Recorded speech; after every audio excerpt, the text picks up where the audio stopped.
सारे जहां से अच्छा हिंदुस्तान हमारा। हिंदुस्तान यानी कि हमारा भारत, इंडिया। इंडिया के इस तीसरे क्लास में पुनः आपका स्वागत है। चलिए, इंडिया को हम लोग पिछले क्लासेस में मैप के साथ साथ स्टडी करते हुए काफी क्वेश्चन को सॉल्व किए। अगर उस वीडियो को आपने अभी तक नहीं देखा है तो एक बार फिर से प्लेलिस्ट में जाकर उसे जरूर देख लेंगे। देखना इसलिए जरूरी है क्योंकि हम लोग अपने सिलेबस को स्टेप बाय स्टेप के ओर आगे बढ़ेंगे। कभी भी किसी भी टॉपिक को हड़बड़ाकर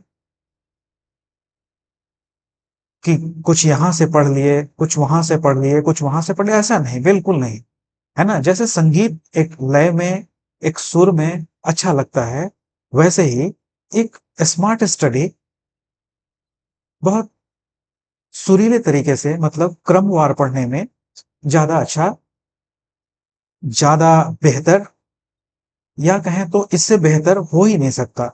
चलिए, उसी को आगे बढ़ाते हुए हम लोग अपने YouTube चैनल को ज्योग्राफर अचीवर्स में यहां से शुरू करते हैं क्लास नंबर 3 को। स्मॉल स्टेप्स एवरी डे, मतलब छोटे सफर में हम लोग निकले हैं बड़े मंजिल पाने के लिए। चलिए, सेट नंबर 2 के पहले क्वेश्चन की तरफ हम लोग बढ़ते हैं।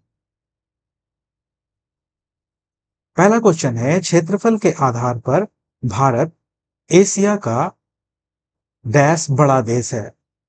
On the basis of area, India is the largest country of Asia, third largest, fifth largest, seventh largest या एट लार्जेस्ट। देखिए, क्लास के पहले क्वेश्चन को शुरू करने से पहले जो हम बार बार कहते हैं उस चीज को फिर से आज रिपीट करते हैं कि सर, आप लोग क्वेश्चन को हड़बड़ा के ना पढ़ें, रिस्पेक्ट दें क्वेश्चन को। क्वेश्चन को अगर स्थिर मन से, चित्त को शांत करके अगर रिस्पेक्ट देंगे तो आंसर 90% सही होता है। इस क्वेश्चन को देखते एक हड़बड़ाहट सा लगा होगा कि अरे, सातवां बड़ा देश। पर क्वेश्चन में क्या पूछ रहा है? पूछ रहा है कि एशिया का कितना बड़ा देश है, पहला बड़ा देश है, दूसरा बड़ा देश है। तो यहां ध्यान दीजिए, ठीक है। चलिए, इसके आंसर को हम लोग ढूंढते हैं। तीसरा बड़ा देश है। देखिए, यहां ये हड़बड़ाहट में सातवां बड़ा देश अगर हम कहते तो भारत विश्व का सातवां बड़ा देश है क्षेत्रफल के आधार पर, ना कि एशिया का। एशिया में इसका स्थान तीसरा है। तो चलिए देख लेते हैं, सबसे बड़ा स्थान किसका है? रूस का है, फिर चीन का है, फिर थर्ड नंबर पे भारत है, कजाकिस्तान है चौथा, और पांचवा सऊदी अरब। ठीक है। तो अगला क्वेश्चन से हम लोग क्वेश्चन को कुछ सेकंड रुक कर रिस्पेक्ट के साथ आगे बढ़ेंगे। क्लियर? चलिए, अब हम लोग मैप में इसको देखते हैं और अच्छा से समझते हैं। देखिए, नोट में हम यह मेंशन कर दिए हैं कि विश्व का सातवां बड़ा देश है भारत, ना कि एशिया का। ठीक है। अब ये देखिए, मैप क्यों हम लोग देखते हैं? मैप देखने से क्या होता है? माइंड क्लियर होता है, कॉन्सेप्ट अपने आप हम लोग को आने लगता है। क्लियर है ना? तो हम सबसे पहले देखते हैं कि एशिया के बारे में पूछ रहा है, तो एशिया कहाँ है? एशिया यहां है, ये पूरा लगभग लगभग एशिया है। इसमें नंबर 1 सबसे बड़ा रसिया, फिर सेकंड बड़ा चीन, और तीसरा बड़ा अपना भारत। क्लियर? चलिए आगे बढ़ते हैं। अब नेक्स्ट क्वेश्चन पर इसी तरीके से मैप को देखते हुए हम लोग आगे बढ़ेंगे, है ना? भारत कितनी ओर से सागरों से घिरा है? आराम से ठहर कर पढ़िए। How many sides is India surrounded by oceans? किससे? ओशन से घिरा है। दो दिशाओं से, तीन दिशाओं से, चार दिशाओं से, या इनमें से कोई नहीं? कितने दिशाओं से?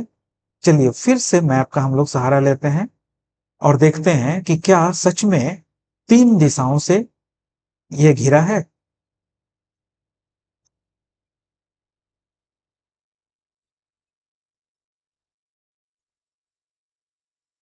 ये रहा, ये हमारा प्यारा भारत।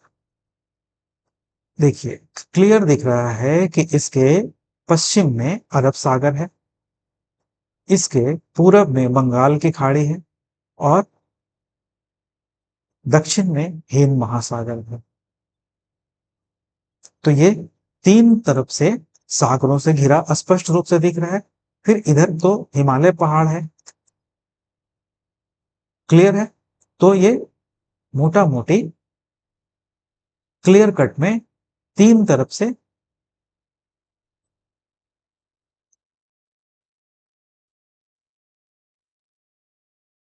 सागरों से घिरा है। क्लियर। नेक्स्ट क्वेश्चन की ओर बढ़ते हैं। चलिए, मैप देखने का फायदा देख रहे हैं ना, कितना फायदा हो रहा है। भारत किस भाग में थार मरुस्थल स्थित है? भारत के किस भाग में थार मरुस्थल स्थित है? In which part of India is the Thar desert located? देखिए, हम लोग अभी भारत के लोकेशन और अवस्थिति के संदर्भ में क्वेश्चन देख रहे हैं। तो अब लोग इस क्वेश्चन में ढूंढते हैं कि हम लोग का एक भाग मरुस्थल का है जिसका नाम क्या है? थार है। थार मरुस्थल वो किस दिशा में है? उत्तरी भाग में है, दक्षिणी भाग में है, पूर्वी भाग में है या पश्चिमी भाग में है? तो किस भाग में है?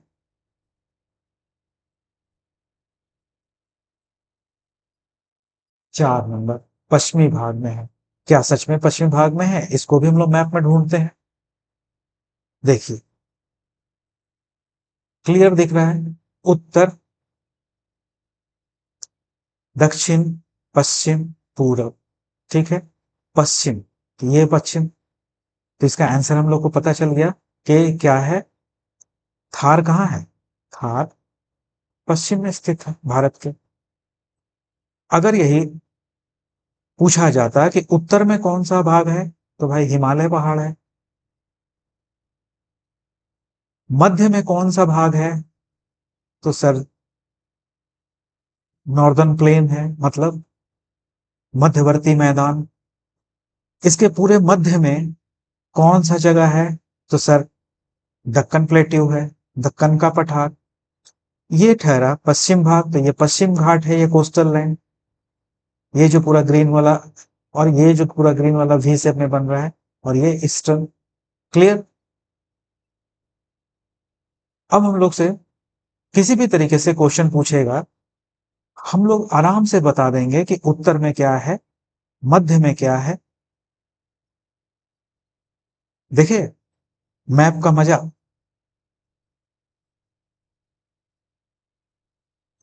यहाँ पे विशेष करके कुछ लिखा हुआ है, इसको भी चलिए पढ़ लेते हैं। और क्वेश्चन में से और क्वेश्चन, क्वेश्चन नंबर ये देखने में 4 है, पर देखिए कि 4 से कितना सारा क्वेश्चन निकल रहा है। एक क्वेश्चन से कितने क्वेश्चन। भारत में कुल क्षेत्र का क्या क्या दिया है? देखिए बोलता है कि पर्वतीय क्षेत्र, कुल क्षेत्र का 11% पर्वतीय क्षेत्र है।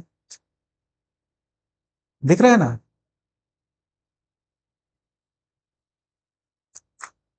पहाड़ी क्षेत्र कितना है?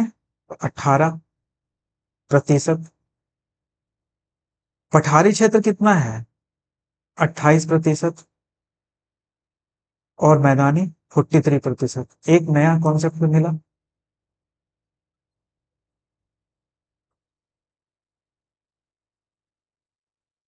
नीचे में, इस मैप के नीचे में भी कलर के हिसाब से इसको डिवाइडेड किया गया है कि येलो को क्या कहा गया है। तो देखिए थार डिजर्ट कहा गया है, कहा गया है।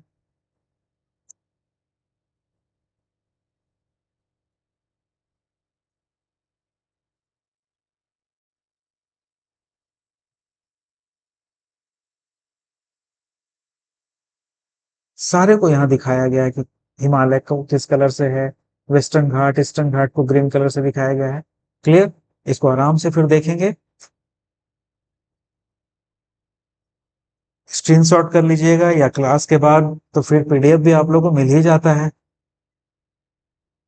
चलिए अब अगले क्वेश्चन की ओर हम लोग बढ़ते हैं। भारत के सुदूर दक्षिण से कौन सा अक्षांश रेखा गुजरती है? दक्षिण से, कहां से? इसके दक्षिण से, सबसे साउथ भाग से बोल रहा है।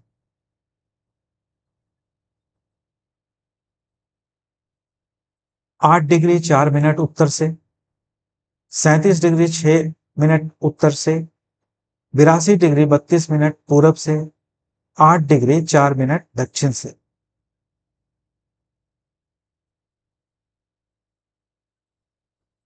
तो इसका आंसर है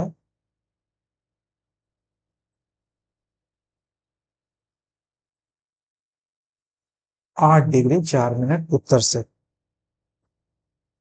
कैसे? चलिए इसको भी मैप में देखिए और कितना बढ़िया से समझिए, आराम से चित्त को शांत करके। बाद में वीडियो को भले बढ़ा के हाई स्पीड में देख लीजिएगा। देखिए ये रहा मैप। अब देखिए इस मैप से अभी हम कितने क्वेश्चन को सॉल्व करते हैं और कितने क्वेश्चन को पैदा करते हैं। ठीक है?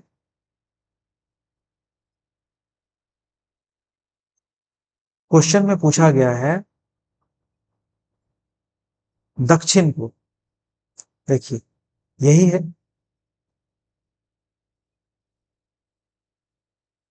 क्लियर दिख रहा है? सबसे दक्षिण पे 8 डिग्री 4 मिनट। अब सर ये भी तो क्वेश्चन पूछ सकता है कि सबसे दक्षिणी अक्षांश 8 डिग्री 4 मिनट। पहले तो हम कितने बार बता चुके हैं कि ये पैरेलल जो चलता है पृथ्वी पर, अक्षांश और दशांतर के डिटेल क्लास में हम पूरा आप लोगों को बहुत अच्छा से समझाए हैं। ये जो हॉरिजॉन्टल समानांतर चलता है पूरब से पश्चिम की दिशा में, उसको कहते हैं अक्षांश। और जो रेखा मानचित्र में ऊपर से नीचे ऐसे, उसको क्या कहते हैं? उसको कहते हैं देशांतर। क्लियर?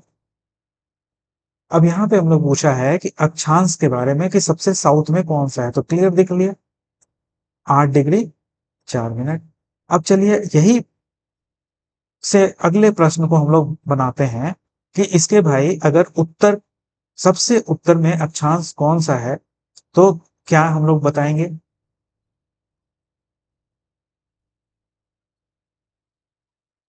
ये रहा।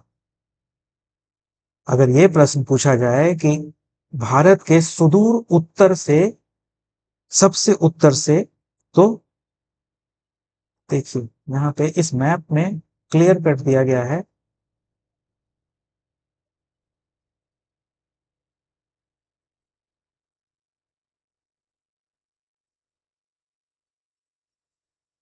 कितना? 36 डिग्री 6 मिनट। ठीक है?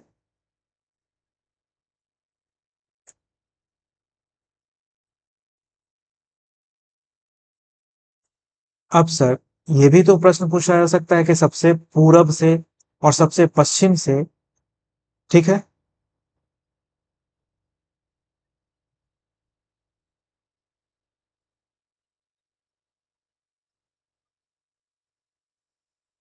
कौन कौन सा अक्षांश और देशांतर? अक्षांश अगर हो गया तो देखिए मैप में क्लियर दिया हुआ है।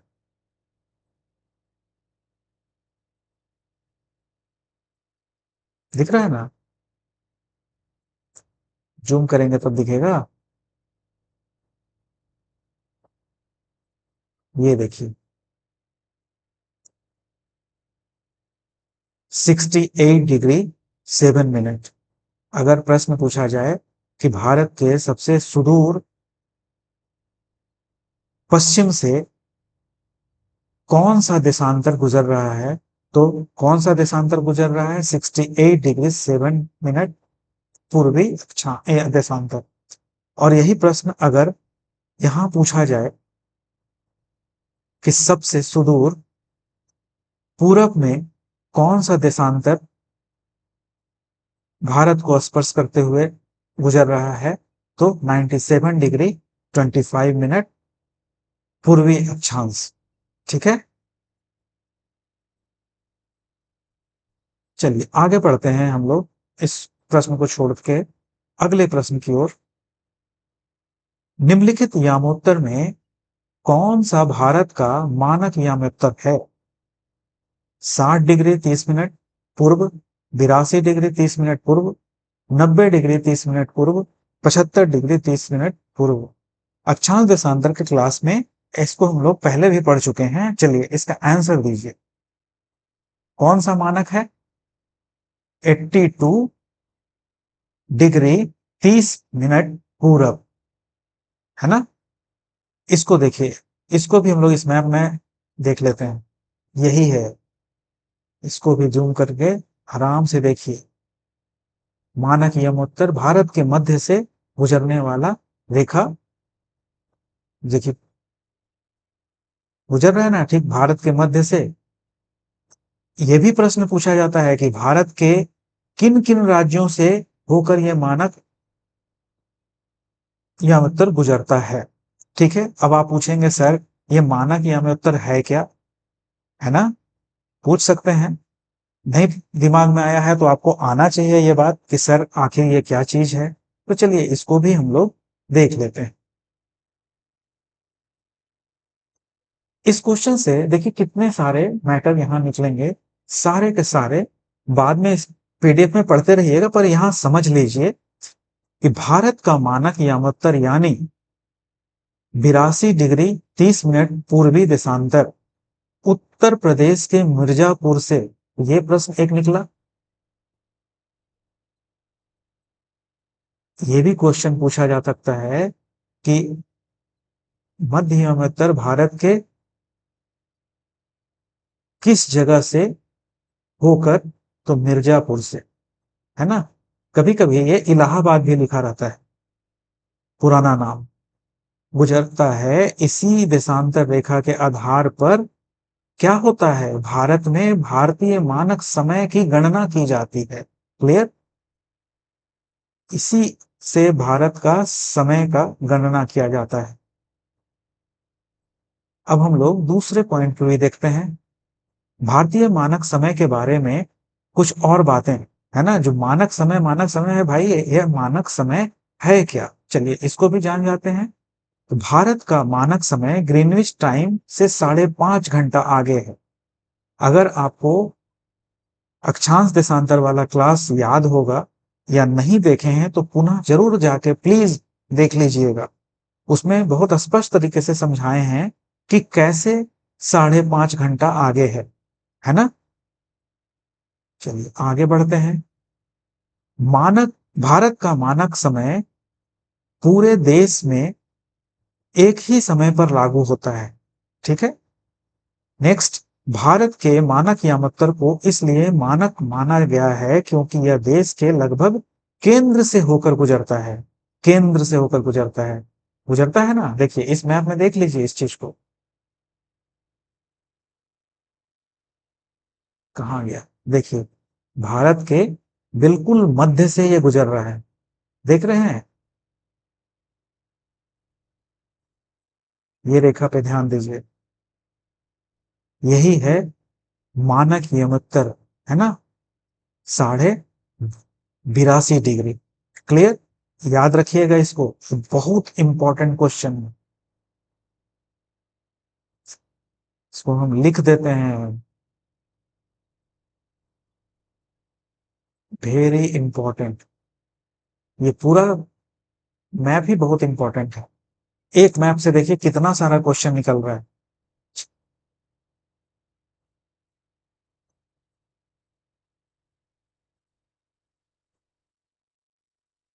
कहां तक हम लोग आए थे? हाँ, क्यों? केंद्र से होकर गुजरता है, ठीक है। भारत का मानक यमोत्तर ग्रीनविच यमोत्तर के पूरब में है ना। भारत का मानक यमोत्तर कौन कौन से राज्यों से गुजरता है? देखिए, ये भी प्रश्न परीक्षा में बार बार पूछा जाता है। उत्तर प्रदेश के मिर्जापुर जिले के शंकरगढ़ के किले से भारत में प्रवेश करता है, ये हो गया एक। और कौन कौन से राज्यों से गुजरता है, ये सबसे इंपॉर्टेंट। मध्य प्रदेश, छत्तीसगढ़, उड़ीसा, आंध्र प्रदेश से होकर यह गुजरता है। क्लियर? जब इसका पीडीएफ मिलेगा तो उस मैप को पलट पलट कर देखिएगा, है ना। चलिए आगे बढ़ते हैं। भारत का सबसे पश्चिमी देशांतर है। देखिए, फिर वही क्वेश्चन आ गया, सबसे पश्चिमी देशांतर। चलिए आंसर यहां ढूंढने से पहले हम लोग उस मैप में ढूंढते हैं।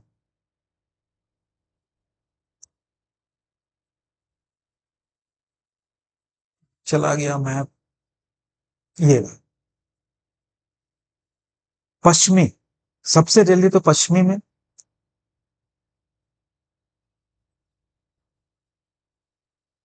ये रहा। देखिए, देखिए ना, सबसे पश्चिमी में क्या है, 68 डिग्री 7 मिनट जो देशांतर है वो गुजर रहा है। देखिए, चलिए तो ऑप्शन में ढूंढते हैं, क्या सच में है 68.7, है ना।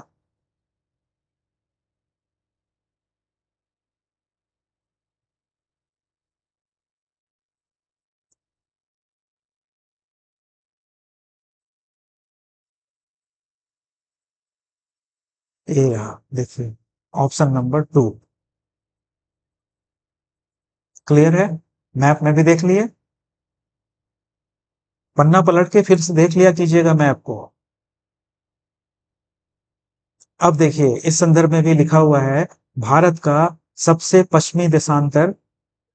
क्लियर हो गया, 68.7 पूरब किस राज्य से? तो गुजरात राज्य से। देखिए, ये भी एक प्रश्न हो गया कि ये पूछा जा सकता है कि भारत का सबसे पश्चिमी देशांतर किस राज्य से गुजरता है?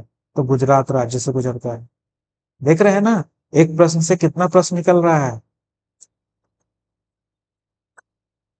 फिर वहीं भारत का सबसे पूर्वी, सब भारत का सबसे पूर्वी,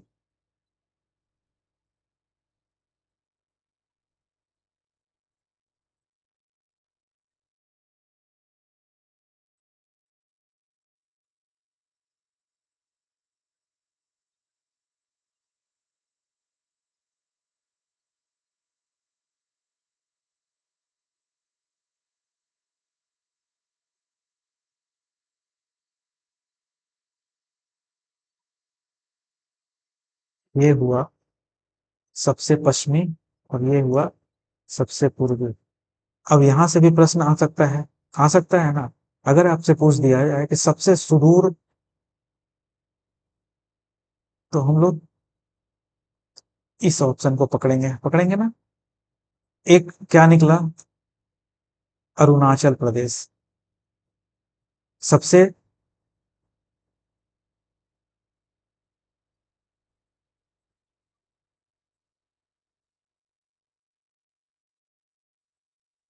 पूरब और सबसे पश्चिम के बारे में बात हो रहा है, क्या देशांतर,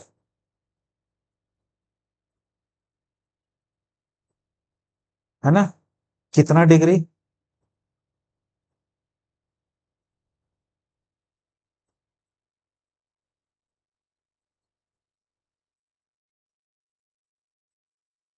68.7 डिग्री पूरब सबसे पश्चिम, और सबसे पूरब में 97.25, 97 डिग्री 25 मिनट पूरब। किस राज्य से? अरुणाचल प्रदेश से। क्लियर? इसमें अब कोई संदेह नहीं।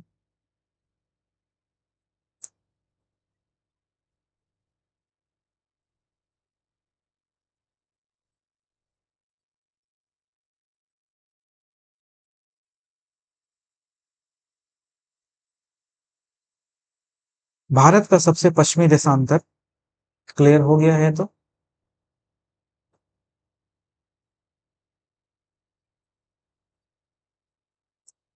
रेड क्लिफ, नया question, question number 8, red Cliff किन दो देशों के बीच है? रेड क्लिफ लाइन है एक, है ना, एक रेखा है, बाउंड्री। ये किन किन दो देशों के बीच में है? तो ये भारत और पाकिस्तान के बीच में है, भारत और अफगानिस्तान के बीच में है, भारत और श्रीलंका के बीच में है, भारत और भूटान के बीच में है। किसके बीच में है? भारत और पाकिस्तान के बीच में। ये माना हुआ है कि एक साइड में इंडिया है, इस रेड क्लिफ बाउंड्री के, और एक तरफ क्या है? पाकिस्तान। क्लियर? देखिए, इस तरीके के क्वेश्चन से कितने सारे क्वेश्चन बन सकते हैं बताइए तो? क्वेश्चन एक, दो, तीन, चार, पांच, छ, सात, आठ, नौ, 10, 11, 12, 13। एक, दो, तीन, चार, पाँच, छः, सात, आठ, नौ, 10, 11, 12, 13, 14, 15, 16, 17। टोटल 17 पॉइंट है, 1 से 17। इसको नोट डाउन कर लीजिएगा, यहां से बहुत क्वेश्चन आते हैं। बात समझे? यहां पे हम लोग को इस पिछले क्वेश्चन में पूछा कि भारत और पाकिस्तान के बीच में कौन सा है? तो रेड क्लिफ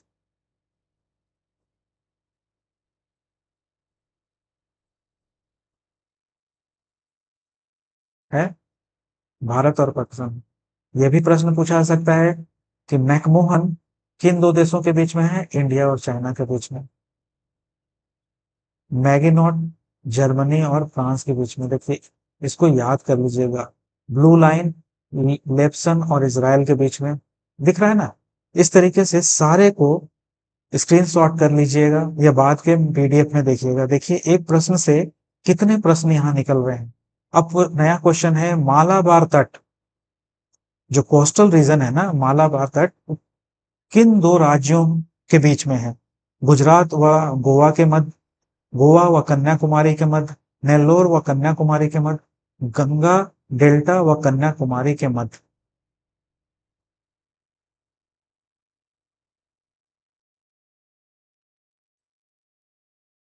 गोवा और कन्याकुमारी के मध्य। इसको भी हम लोग मैप में देखेंगे तो ज्यादा क्लियर समझ में आएगा। ये रहा। कहाँ है मालाबार? देखिए, मालाबार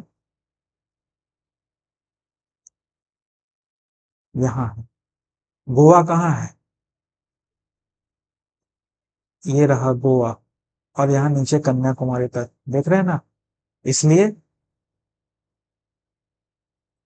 मालाबार तट पता चल गया। यही अपना प्रश्न है। अब आपसे पूछेगा, उत्कल पूछ सकता है। देख रहे हैं? फिर प्रश्न आ सकता है, कोरोमंडल। कोरोमंडल तट कौन सा है? तो कोरोमंडल तट देखिए ये है। कोंकण,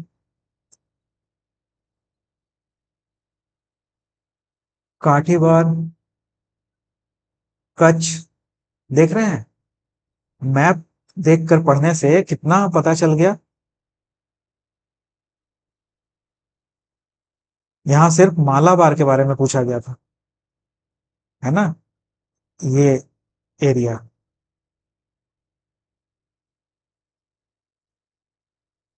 चलिए आगे बढ़ते हैं। समझ में आ रहा है मैप का मजा? अरब सागर तट का महाराष्ट्र में स्थित भाग कहलाता है अरब सागर। अरब सागर कहाँ है?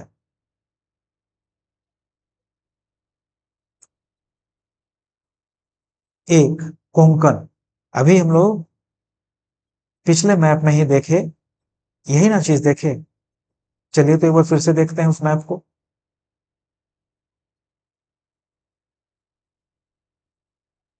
कोंकण तट, ये रहा कोंकण तट।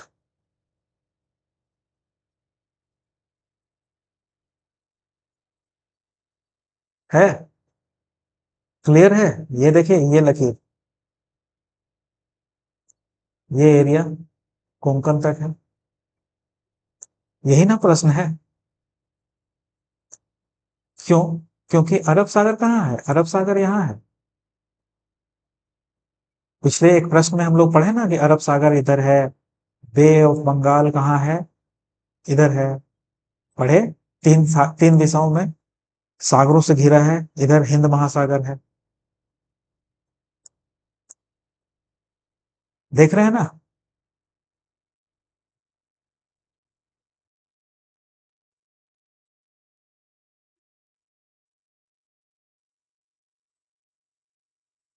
कोंकण तट क्लियर हो गया। अरब सागर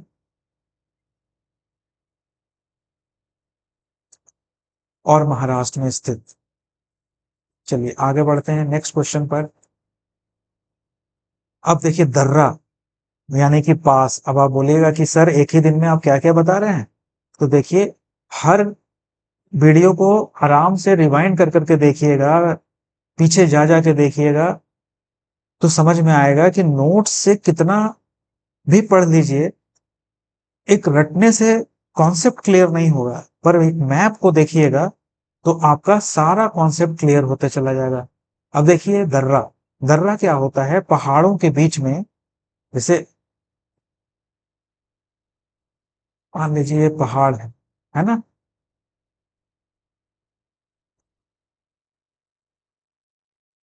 इनके बीच से कोई मार्ग निकला और यहाँ पे फिर पहाड़ है। मोटा मोटी दर्रा इसी को समझते हैं। इस तरफ के स्थल क्षेत्र को इस तरफ के स्थल क्षेत्र से मिलाने वाला एक मार्ग समझिए, एक रास्ता, पहाड़ों के बीच का एक रास्ता। क्लियर? इतना सारा दर्रा है यहाँ पर और बहुत छका छका के क्वेश्चन पूछा जाता है। कितना भी रटिएगा तो मैप को देख के याद कर लेने के बाद ना फिर कभी भी कंफ्यूजन नहीं होता है। चलिए इसको भी मैप का सहारा लेकर ही हम बताएंगे, पर पहले इसका आंसर देख लेते हैं। एक कहता है जोजिला, है ना? क्लियर? कहां कहां? लेह जाने का रास्ता भारत में। लेह माने लद्दाख।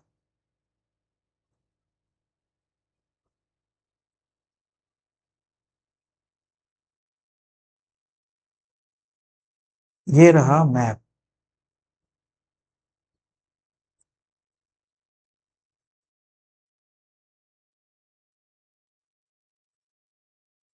ये पूरा जो पॉपुलर है ना इंडिया का, सारा नाम यहां दिया हुआ है नंबर के हिसाब से। इसको ढूंढिएगा कैसे, देखिए बताते हैं। नंबर है ना नंबर। और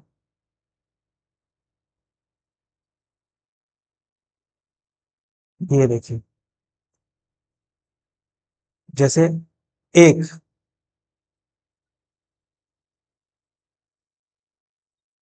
बुर्जिल पास, पीर पंजाल पास। चलिए टू को खोजते हैं। टू, पीर पंजाल पास कहाँ है? तो इस मैप में देखिए टू नंबर कहाँ है? पी पी, पीर पंजाल, ये वाला जगह दिखा, ये पीर पंजाल। क्लियर? इसी तरीके से सबको ढूंढिएगा। ये मजा है मैप का, है ना? पाल घाट कहाँ है? तो देखिए पाल घाट कहाँ लिखा है? 16 नंबर में लिखा है। 16 नंबर कहाँ है? देखिए पी, पाल घाट। समझ में आ रहा है मैप का क्या मजा है? इसलिए हम मैप दे रहे हैं। क्वेश्चन रट रट के कोई फायदा नहीं है। क्लियर ना? कोई कंफ्यूजन मत रखिएगा। और भी हम बताते हैं आपको। देखिए ये है इंपॉर्टेंट पासेस इंडिया का, सारा इंपॉर्टेंट पासेस का नाम यहां लिखा हुआ है। इन्हीं से क्वेश्चन सब आता है। बुर्जिल पास पिछला मैप में देखिए, पीर पंचाल कहाँ है, तो ये भी प्रश्न एक नया निकलता है कि कहाँ है पीर पंजाल, किस राज्य में पड़ेगा, तो हिमाचल प्रदेश में। बनिहाल पास कहाँ पड़ेगा, तो कश्मीर वैली में। देख रहे हैं एक ही क्वेश्चन से कितना क्वेश्चन। चीन और भारत के बीच में, भारत हिमाचल प्रदेश से सतलज नदी के निकट, आराम से देखिएगा इसको। निकनी पास, मान पास, रोहतांग पास, नाथुला पास। जब फिजियोग्राफी पढ़ेंगे ना, तो इसका बहुत सारा ट्रिक बताएंगे आप लोगों को कि इसको कैसे हम लोग रट लेंगे। अभी फिलहाल इतने नाम को ध्यान में रखिए, ठीक है। नेक्स्ट क्लास में जब भी हम लोग आएंगे ही, अब तो फिजियोग्राफी पे ही आएंगे, तो यहाँ के भौतिक परिदृश्य को होते हैं पढ़ने, तो इसको हम लोग ट्रिक के हिसाब से भी बताएंगे आपको याद करने के लिए, ठीक है ना। चलिए अभी पढ़ते हैं हम लोग नेक्स्ट क्वेश्चन पर। निम्नलिखित राज्यों में से कौन सा राज्य बांग्लादेश से अपनी सीमा नहीं बनाता है। बांग्लादेश से अपना सीमा नहीं बनाता है, तो कौन नहीं बनाता है, नागालैंड नहीं बनाता है। कैसे नहीं बनाता है, चलिए इसको भी मैप में देखिए। हम लोग चलिए इंडिया के मैप में चलते हैं। ये रहा इंडिया का मैप, है ना।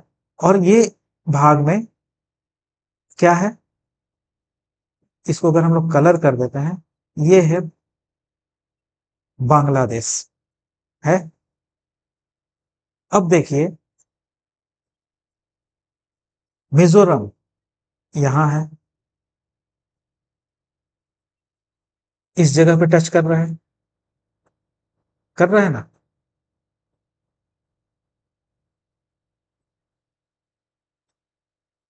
फिर मेघालय एकदम क्लियर है, देखिए कि बांग्लादेश को यहाँ छू रहा है। अरुणाचल प्रदेश देखिए इस एरिया को छू रहा है। असम, असम सॉरी, अरुणाचल नहीं, असम। लेकिन ऑप्शन में जो नागालैंड है वो देखिए तो, नागालैंड छू रहा है, नहीं छू रहा है।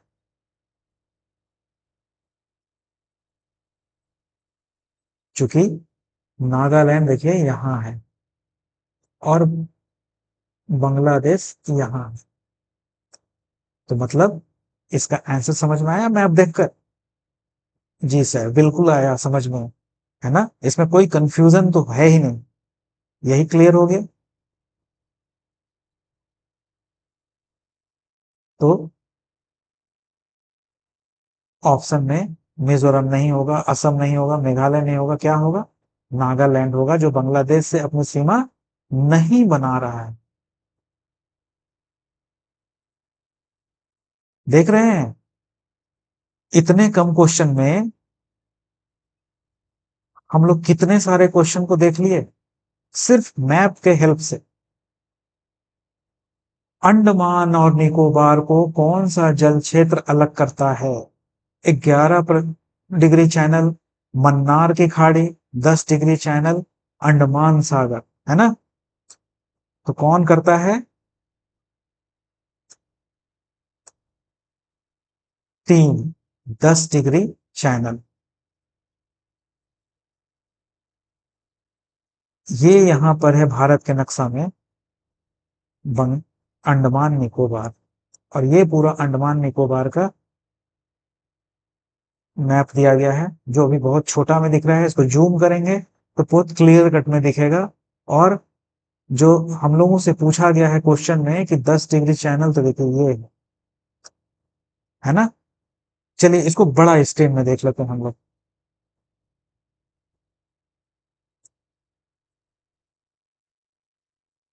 ये रहा, ये है पूरा अंडमान निकोबार, ठीक है। ये रहा 10 डिग्री चैनल, मध्य में है, दो भाग में बटा है, अंडमान आइलैंड और निकोबार। तो ऊपर वाला जो ये 10 चैनल के ऊपर में है, ये अंडमान आइलैंड है, और ये क्या है, निकोबार आइलैंड। इसको इस तरीके से याद रखते हैं, जैसे कि यहां से देखिए, एक एक ग्रेट कार, है ना। ग्रेट लिटिल कार कितना में? 10 लाख में। ये क्या हुआ? ये एक फनी ट्रिक हुआ। अब बताइए ये क्यों लिखे हम? देखिए, सबसे नीचे में क्या है? कौन सा द्वीप है? ग्रेट निकोबार। नीचे से हम लोग ऊपर जा रहे हैं, कैसे जा रहे हैं? इस तरफ से। उसके बाद ग्रेट लिटिल, यहां पे देखिए, सॉरी,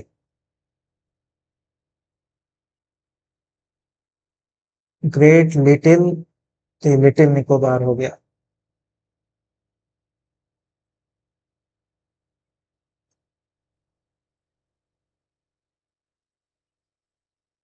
ये कार निकोबार, देख रहे हैं? One, great, great, little, little, three, car, तो कार कितना में? 10 लाख रुपया में, है ना। ये पढ़ रहे हैं द्वीप, लेकिन याद करने का तरीका देखे क्या है? ग्रेट लिटिल कार 10 लाख रुपया में। बस फन के लिए है ऐसा, याद रखने के लिए ट्रिक हम बताए आप लोगों को, है ना। अब ऊपर का जो है अंडमान निकोबार, इसको भी अलग अलग द्वीप का अलग अलग नाम है। देखिए, सबसे ऊपर में जो है एकदम सिंपल नॉर्थ अंडमान, मध्य में है वो मिडिल अंडमान कहलाता है। सबसे लास्ट में जो है वो लिटिल अंडमान कहलाता है।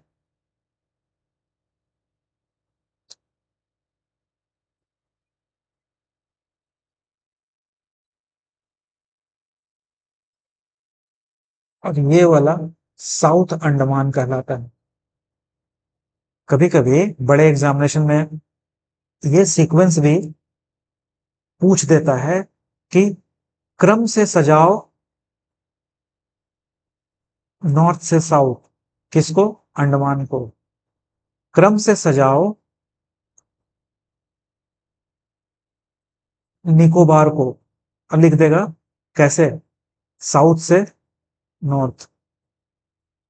देखे किस तरीके से प्लस निकलेगा? ग्रेट लिटिल कार 10 लाख, माने 10 चैनल। यहाँ है मध्य में, यही डिवाइड कर रहा है अंडमान को और निकोबार को। क्लियर?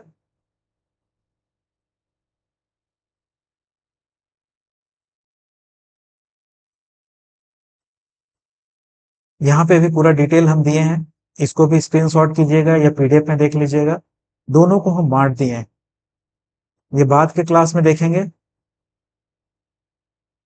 मालदीव के बारे में, नीचे से मिनिकॉन के बारे में, है ना। भारत का जो पूरा भाग है ऐसे, इस एरिया में है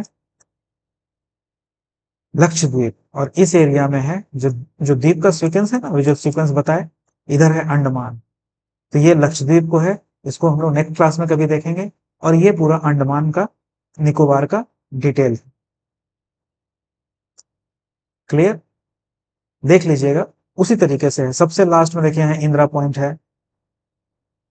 लिटिल अंडमान और निकोबार के मध्य में क्या है? तो 10 चैनल है। लिटिल अंडमान और साउथ अंडमान के बीच में क्या है? तो दक्कन पास है। तो कहां कहां से क्वेश्चन निकलता है? देखिए, सबसे साउथ में इंडिया का क्या है? India, Indira point. 10 चैनल कितने, किसके किसके बीच में है? तो लिटिल अंडमान और निकोबार के बीच में। देख रहे हैं कितना क्वेश्चन निकल रहा है। साउथ अंडमान और लिटिल अंडमान के बीच में कौन सा है? तो दक्कन पास है।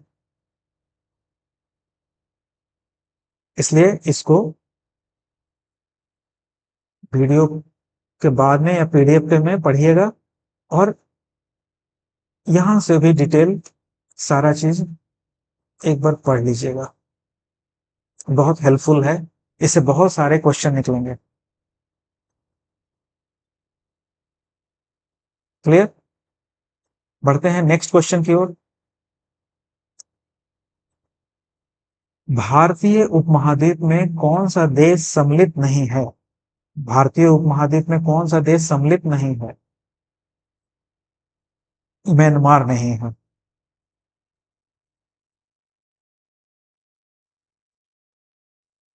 कहने का मतलब समझे ना, ये पूरा जो भारत है,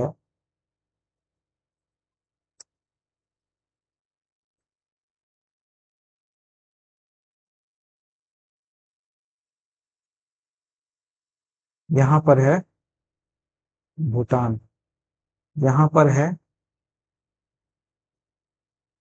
पाकिस्तान, ठीक है, यहाँ पर है, कौन है?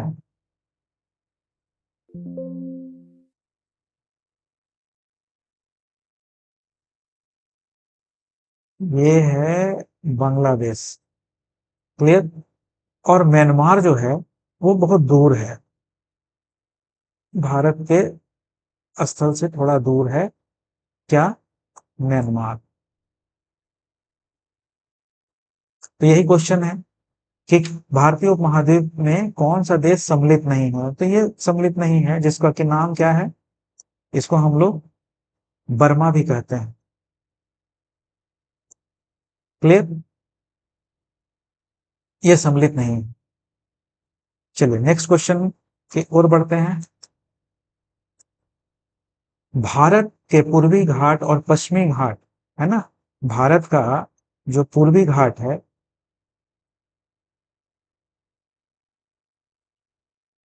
ये एरिया जो है, और ये एरिया जो है, यही ना है, इधर है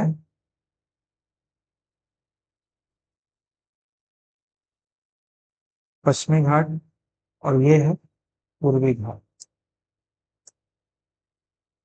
यहाँ पे पूछ क्या रहा है? यहाँ पूछ रहा है कि इन दोनों को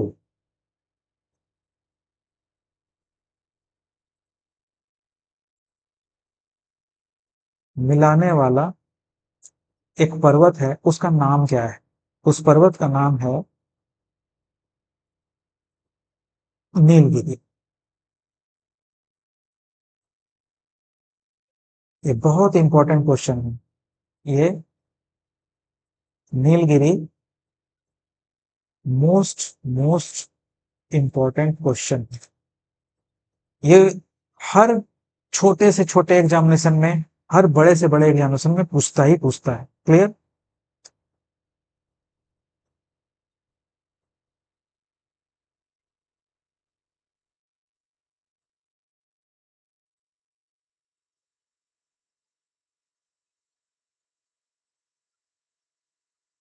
चलिए, 30 मिनट का क्लासेस लगभग 45 मिनट पार कर चुका है, इसलिए अब क्लास को हम लोग आज इतना ही। बहुत सारा चीज सीखे, इसको जरूर बार बार देखिएगा, देखिएगा कि कितना क्वेश्चन आप कर चुके हैं। इस इस पूरे सेशन में आज के क्लास नंबर 3 से मेरे समझ से आप 50 क्वेश्चन प्लस को कवर किए हैं। चलिए आज के लिए गुड नाइट, सब्बा खैर, शुभ रात्रि, थैंक यू।